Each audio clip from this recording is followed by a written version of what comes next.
Assalamualaikum warahmatullahi wabarakatuh. Halo kawan-kawan, kembali bersama saya Arif. Di video ini saya akan berbagi tentang bagaimana saya semakin yakin dalam 1 bulan ini baru merintis channel YouTube dan sudah mengupload beberapa video, dan tampaknya setelah melalui proses belajar, saya justru semakin yakin bahwa jalan ninja dengan menjadi YouTuber ini adalah salah satu jalan hidup yang insya Allah akan saya geluti dengan keseriusan dan ketekunan.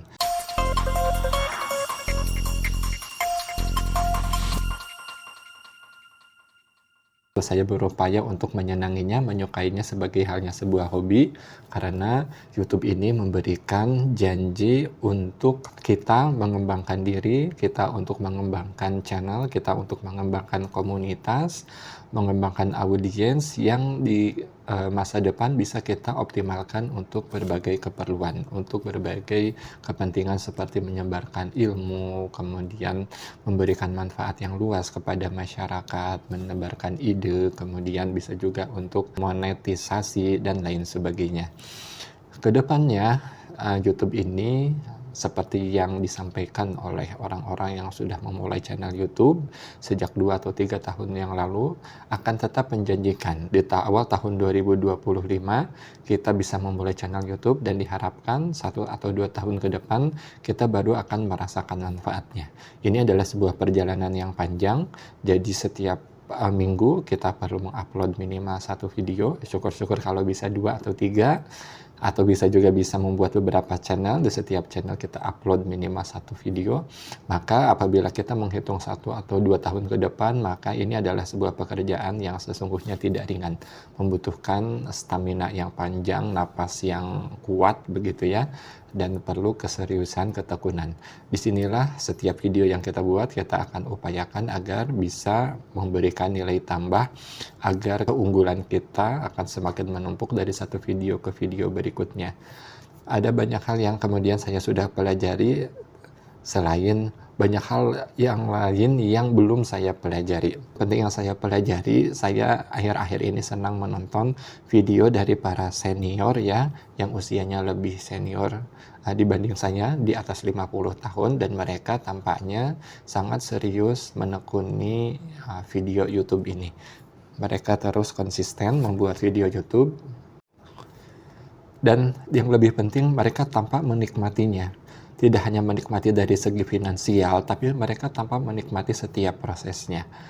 Dari segi finansial, sebetulnya YouTube ini tidak terlalu pasti memberikan janji akan memberi finansial yang besar, dibandingkan dengan effort yang ditunjukkan bahwa harus membuat sebuah video setiap minggu, kemudian harus bersabar melakukan proses ini selama beberapa bulan, mungkin bertahun-tahun, sehingga dihasilkan ratusan hingga ribuan video. Nah, monetisasi itu tidak jelas waktunya, kapannya. Meskipun kita bisa mengatur tentang bagaimana agar video kita itu views-nya bisa banyak, bagaimana subscribernya itu bisa mencapai target. Hal-hal seperti itu ada tekniknya, ada ilmunya, bisa dipelajari, bisa diterapkan, bisa diukur ya, bisa diupayakan. Tapi tetap kita itu tidak bisa memberikan mendapatkan kepastian dari YouTube kapan kita bisa memonetisasi, kalaupun dapat monetisasi berapa jumlahnya. Oleh karena itu, hal utama yang menjadi prioritas ketika menjadi seorang YouTuber adalah jangan memikirkan monetisasi, jangan memikirkan jumlah subscriber, jangan memikirkan jumlah views, itu pun perlu dipikirkan, tapi yang paling prioritas adalah bagaimana kita bisa menikmati setiap proses pembuatan video. Sebelum membuat video, membuat ide video, menuliskannya jika perlu dalam bentuk skrip, kemudian menyalakan kamera dan merekam diri kita, lalu mengeditnya begitu ya di komputer atau di handphone, lalu kemudian mengunggahnya, membuat thumbnail dan judul, dan seterusnya. Proses itulah yang perlu dinikmati, perlu dirasakan benefitnya, dan kita bisa menikmati perkembangan video kita dari waktu ke waktu, dari video demi video, sehingga akhirnya video yang kita hasilkan, video yang ke 100, mungkin ke yang 200, itu akan jauh lebih baik. Ini adalah ujian mental bagi kita yang baru membuat video kurang dari 10 seperti saya ini ya. Ujian mentalnya adalah kita melihat video orang lain yang sudah subscribe-nya ribuan ya, ratusan ribu bahkan sampai jutaan, lalu kita membandingkan kualitas video kita dengan kualitas video mereka.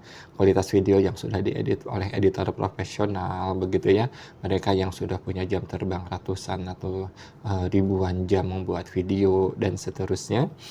Mereka bisa meng-hire, menyewa tenaga editor profesional. Tentu sebetulnya tidak bisa kita bandingkan, tidak apple to apple, membandingkan video kita dengan video mereka yang sudah profesional, lama berkecimpung di dunia YouTube. Tapi kita melakukan hal itu ya, kita secara tidak sengaja membandingkan kualitas video kita dengan kualitas video mereka, membandingkan isi konten kita dengan konten mereka. Sebetulnya kita harus mengeset begitu ya, mindset di dalam diri kita untuk kita itu belajar saja dari mereka gitu ya. Tidak usah menjadikan mereka sebagai saingan, apalagi ya itu tidak mungkin.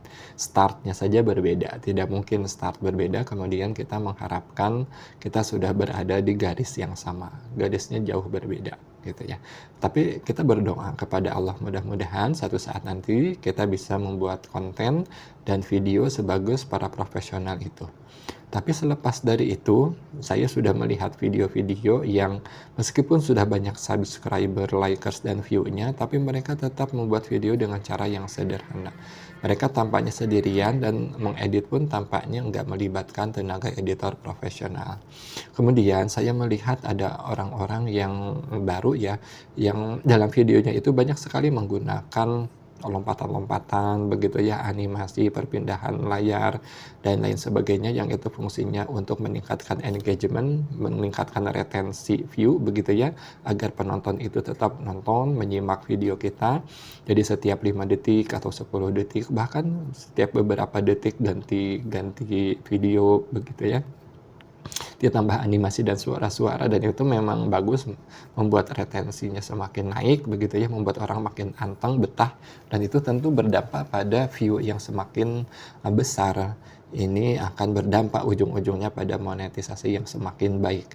Tapi walaupun demikian saya melihat ada YouTuber yang profesional ya, yang videonya itu ngomong seperti saya ini lama banget begitu ya, sampai sejam lebih, tapi dalam sejam itu bukan tidak ada ya, sedikit sekali beralih video. Yang muncul itu adalah layar gelap lalu tulisan kecil berwarna putih yang memberikan penekanan terhadap kalimat-kalimat, ucapan-ucapan, poin-poin penting pada perkataan yang dia sampaikan gitu.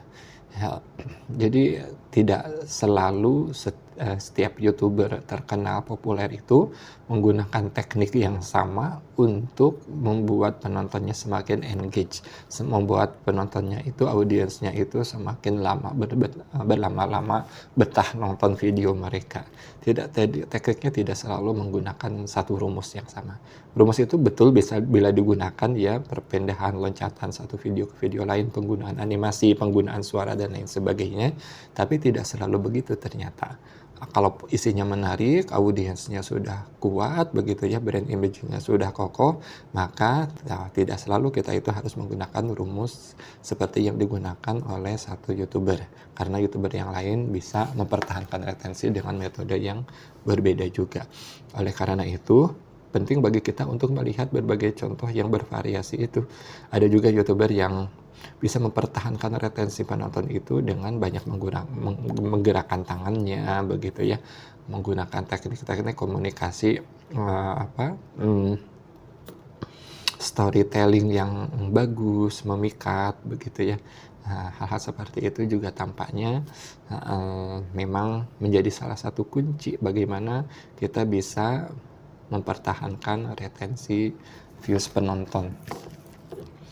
Yang saya pelajari kemudian selanjutnya adalah saya berminat untuk mengajak beberapa orang atau banyak orang agar memulai perjalanan YouTube ini bareng-bareng ya. Saya pikir itu adalah sebuah usaha yang patut dilakukan agar kita bisa belajar bareng, agar kita bisa menggali informasi dan metode-metode strategi-strategi secara bersamaan, sehingga tidak semua metode strategi itu harus kita pelajari sendiri. Kita bisa minta teman-teman kita untuk belajar hal yang sama dari video-video yang jumlahnya banyak di YouTube, nanti barulah ada sesi sharing seperti itu.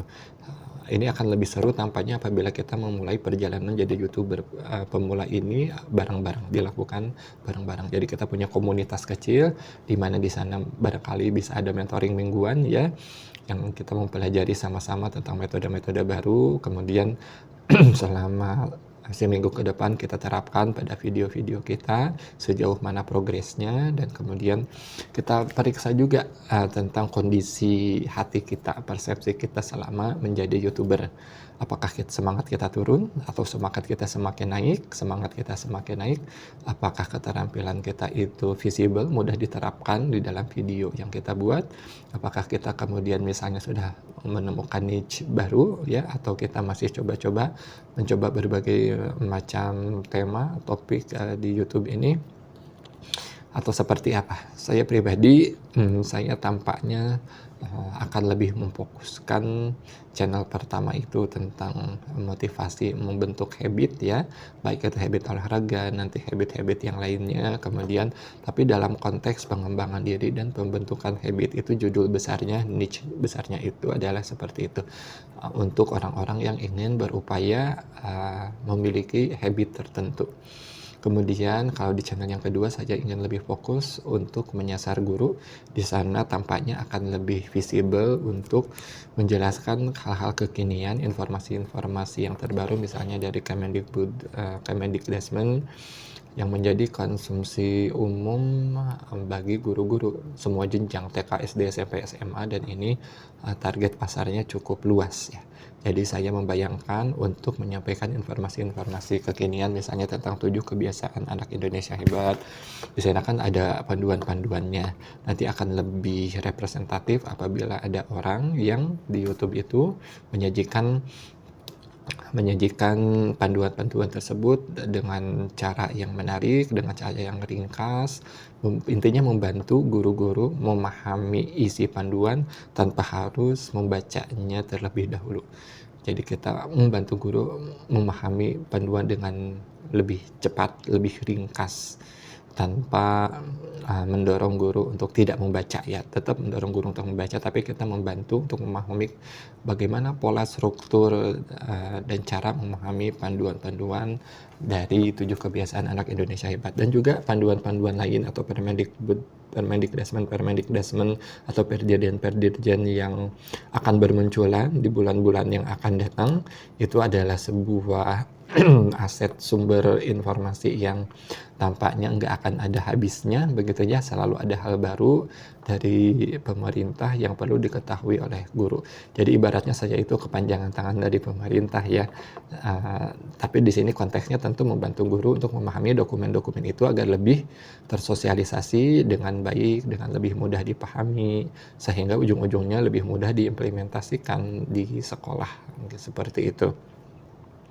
Tentu juga seputar keguruan, seputar pendidikan tidak melulu tentang kebijakan-kebijakan dari Kemendikbudristek, tapi juga ada banyak hal yang sifatnya evergreen di dunia kependidikan, misalnya tentang seputar pedagogi ya, tentang metode strategi, model-model pembelajaran, kemudian tentang asesmen, kemudian tentang penggunaan teknologi dalam pembelajaran, dan banyak hal lainnya di sana. Topiknya evergreen dan topiknya ada yang luas, ada yang sempit, bisa diperluas, bisa diperinci. Itu bisa jadi sebuah area yang niche-nya jelas ya, sasarannya jelas, dan sumber informasinya tidak terbatas ya, dan pasarnya juga jelas-jelas ada. Cuman bagaimana kita mengemasnya agar menarik, agar mudah dipahami dengan menggunakan teknik-teknik yang sudah dipelajari ya. Mudah-mudahan ini bisa konsisten ya, karena sesudah membuat beberapa video ke belakang, totalnya berapa ya, sekitar 5 atau 6 video, alhamdulillah seperti sarannya Ali Abdal, ini mulai tergambar nih niche yang akan saya tekuni itu apa, dan disitulah saya akan berupaya fokus agar orang-orang yang minat terhadap niche tersebut akan berkumpul, berkerumun di sekitar saya, menjadi audiens saya. Mudah-mudahan dengan izin Allah dimudahkan saya untuk bisa memberi manfaat sebanyak-banyaknya untuk guru, untuk pendidik ya, ataupun tenaga kependidikan atau siapapun yang berminat menjadi guru, atau warga masyarakat, tokoh masyarakat, tokoh pendidikan yang ingin lebih mendalami tentang apa yang sedang sedang tren dan perlu dikuasai oleh pendidik di Indonesia. Terima kasih, mudah-mudahan bermanfaat. Assalamualaikum warahmatullahi wabarakatuh.